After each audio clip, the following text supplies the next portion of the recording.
Il y a deux façons principales de sauter à l'élastique aujourd'hui. On peut accrocher l'élastique de manière à avoir un balancement ou bien de faire un saut vertical.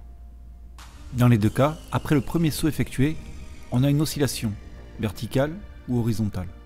Alors on va se demander aujourd'hui quelle est l'influence de la masse sur ces oscillations. Bon bah allez, on démarre. Et ouvrez les échauguettes, hein, j'ai pas envie de répéter. Bonjour, c'est Scientiprof dans l'essentiel en sciences. On va voir ici l'influence de la masse sur les périodes d'oscillation. On a besoin pour cela de mesurer la masse et de mesurer la période d'oscillation. On a besoin d'une balance et d'un chronomètre. Alors. On va différencier les oscillations latérales des oscillations verticales avec un ressort. Ouais, c'est pas faux. Pour être plus précis, on va mesurer à chaque fois 10 oscillations. C'est bien fait, hein? On se rappelle que la période est le temps pour lequel un phénomène physique se répète. En mesurant 10 oscillations et en divisant par 10, on aura donc accès à la période. On rajoute à chaque fois une masse de 50 grammes. Voilà! Là, c'est pro! On fait de même pour les oscillations verticales.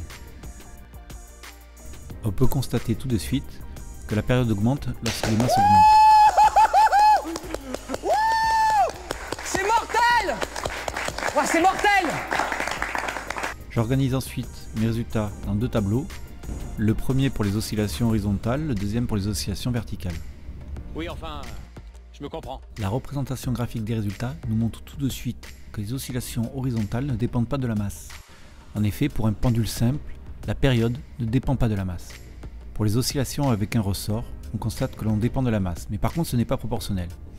En effet, une étude plus fine nous montrerait que l'on est en racine carrée de la masse. Je vous ai dit que c'était important, nom de gu. C'est pour ça que pour les personnes légères, il est beaucoup plus sympa de faire un saut en balancement. Voilà, c'était Scientiprof dans l'essentiel en sciences. A bientôt.